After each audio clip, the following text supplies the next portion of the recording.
Okay, let's get Joe. We had so many choices when we decided to go to Israel.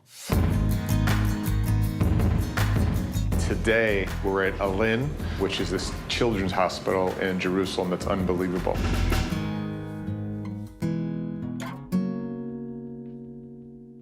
I just felt compelled that this was a place we had to visit, that it was going to either answer a lot of questions or even make the fascination with the conflict in the area even more confusing to me.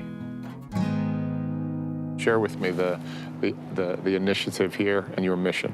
So we're a pediatric rehabilitation hospital. Basically, kids would come in with disabilities, physical disabilities, all kinds of conditions. It could be neuromuscular, brain injuries, spinal cord injuries, anything. But the fact is that a child needs to have a childhood. They need to adapt to the surrounding, they need to grow, and they need to learn how to become an adult, whatever the condition is. Now, technology and medicine have advanced so much that they help us bridge that gap between what the children can do physically and what they do need to do to develop intellectually, to be a part of society. By bringing in the high-tech companies that are around us, we've created a whole new society that supports us. So, for instance, we've convinced the Ministry of Health in Israel that there's no limit to how young you can be when you can have a powered wheelchair. It used to be from the age of 5. But then we show them that a child who knows how to operate an iPad and how can move themselves forward and backwards, they can operate a wheelchair. So if they've taken away that clause, and now kids as young as 2 years can have that freedom of movement. It might sound sad to hear about a 2-year-old child in a powered wheelchair, but think about that same child lying motionless on the floor. Yeah, no, I couldn't. I'm trying to get my head wrapped around what this hospital does, because you get a mix of it's about children who were born with deformities or had some terrible accident that impacted their life dramatically. And this hospital specializes in treating these children in a very provocative, unique way. And the level of success and outcomes is just unmatched anywhere in the world. And the coexistence in this hospital with Arabs and Jews, Orthodox people and secular people, people who are coming from out of Israel and people who are living here, Palestinians and Israelis, this all is about the child. And it creates opportunities which I've never seen anywhere else. Why do they put down their differences here and allow collaboration? Yet when they walk out the door, things change.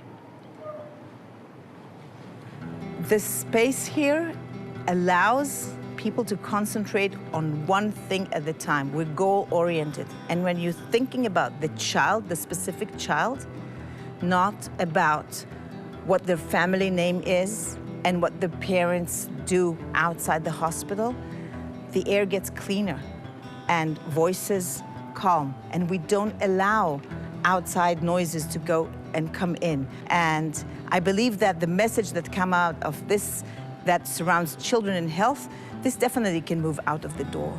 These things are beyond hospital care. It changes society. The uniqueness of this facility is that they are respectfully alpha and beta-ing technology right in the hospital. Take 2, Mark. So, Welcome. Welcome. Thank you. Oh, this to is our the fun shop. place.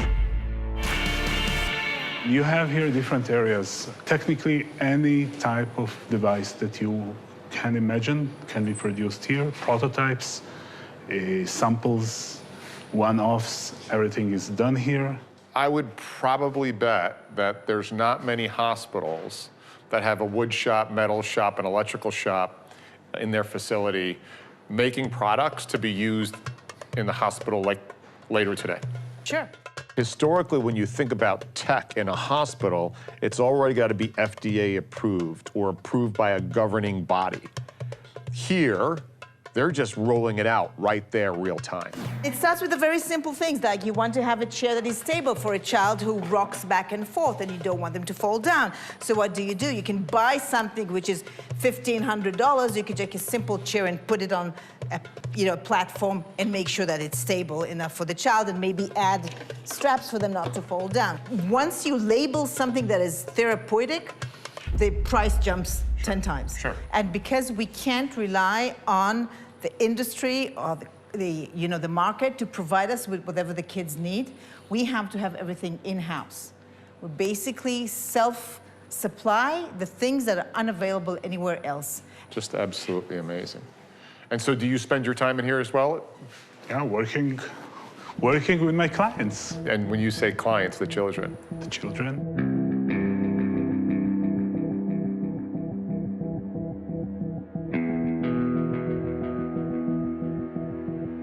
So what are we looking at here? Okay, so we're looking at the combination of several different instruments collectively called the Gait Real-Time Interactive Laboratory, or GRAIL, developed in Amsterdam by a company called Motec. One is a motion capture system that works by infrared light being sent into the room, and then these reflective markers returning that light to the cameras, and then the system knows where the markers are within the room. In addition to that, we have some force plates underneath the treadmill. That's what you're seeing here, is the amount of force is coming back through each leg. And the final thing is a wireless EMG system. EMG is electromyography, and that's basically the amount of activation that we're seeing within the muscles. In situations like this, what we would normally do is we have a clear specified goal. For example, we want to strengthen certain muscles. We can then set targets that they need to bring their leg into certain positions that they're not regularly doing, but something that they can see how they're doing it, and they can learn directly how they're doing it, and if they're compensating by maybe doing something else. Or leaning sideways, and so that would be then, you could give them targets to go after. Definitely. Right? They come back in the next time, they say, okay, and now I'm going to try and get 30 I seconds can compete, quicker. right. And you remember, we were talking about function and fun. The fact that we have the gamification and the virtual reality makes it a challenge, makes it something that the children would like to engage with, and that's why it is such a huge success ever since we said it, which is not long. It's been not even a year. No, not even a year, 9-10 months. It's amazing. Well, can we see it in action? Definitely. So we have a patient here now, and we're using an 8-marker biofeedback training program developed by Adam Booth. So we're getting feedback from her body, her pelvis, her hips, and her knees, just by using 8 markers, which takes around 2 minutes to set up. So what will happen now is I will calibrate how the patient is standing, and based on that, we can now see an avatar of the patient on the screen. Oh yeah, look at that. And then you see the score symbol at the top. So of course, if I was to put a feedback challenge on, for example, we can work on the symmetry of the pelvis. Her target here would be to keep the blue line Within the green? within the green region, exactly. Got it. When she gets into the green, Yeah. the score will increase. So you see, she she's- succeeded there, yeah, and she got she's 1 keeping it point. Yeah, go again. But then this is the fascinating thing. You see, it clicks. They find it, and then there it is. Right, and that's because she's wiring it from here to here right now, isn't it? Exactly, and it's instant feedback. She's in control here. I always have a fascination with complexity and simplicity occurring in the same sentence, and that's what this is. They cloak the complexity of the healing process for the child in such a simple environment, and that's where the genius lies in all of this. The special thing about this program is that without even noticing it, it pushes the kids to do more than they ever expected. And just like Eden, who just walked out, said, I've been struggling for 3.5 years to get off the crutches. This is the longest period I walked without crutches ever.